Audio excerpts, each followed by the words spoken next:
Yeah, this is actually about the mayor making comments on the front page and damaging people's reputations. My name is Kevin Mack. I live at 2201 Brook Valley Court, Mount Juliet. Tonight you will discuss the merit of my ethics complaint against Mayor Linda Elam. As you consider what action to take, please consider this question. Why did Hatton Wright retire, yet now wants his job back? Hatton told me that he felt targeted by Elam as punishment for opposing her efforts to circumvent development rules on behalf of her then employer and others. You, the Commission, recently censured Elam for her efforts to circumvent development rules on behalf of her then employer.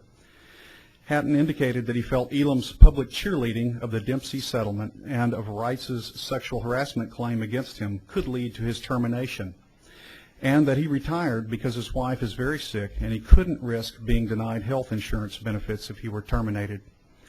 As we now know, a total of three, count them, three, investigative reports found the Dempsey and Wright's complaints against Hatton Wright to be unfounded.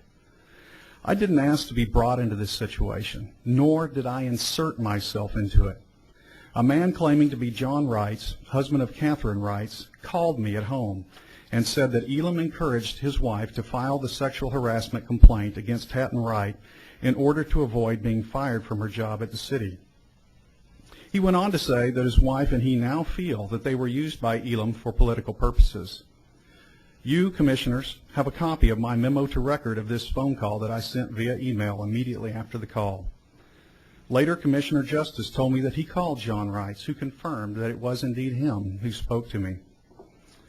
You also have cell phone records that I am told indicate that Elam called Kathy Wrights on the day that Mrs. Wrights filed her complaint. It will take only a cursory examination of the original phone bill to determine if the call at 12:31 p.m. on April 5th made by Elam to Wrights was actually made to Kathy Wright's personal cell phone. There's also a phone call at 6:59 p.m. on Monday, April 2nd, made by Elam to the Wrights residence. If Elam encouraged Wrights to file an unfounded claim and to file it just prior to the Dempsey mediation date, then she acted unethically and in a way that materially damaged the city's defense of the Dempsey lawsuit. The timing of the complaint contributed to an increase in the dollar amount of the settlement the city was forced to agree to. This commission is self-policing. If you don't seek the truth now and the truth comes out later due to civil action against the city, you may be exposing us, the citizens, to a much greater liability. I urge the City Commission to make the finding that an investigation is warranted and to appoint an independent outside investigator.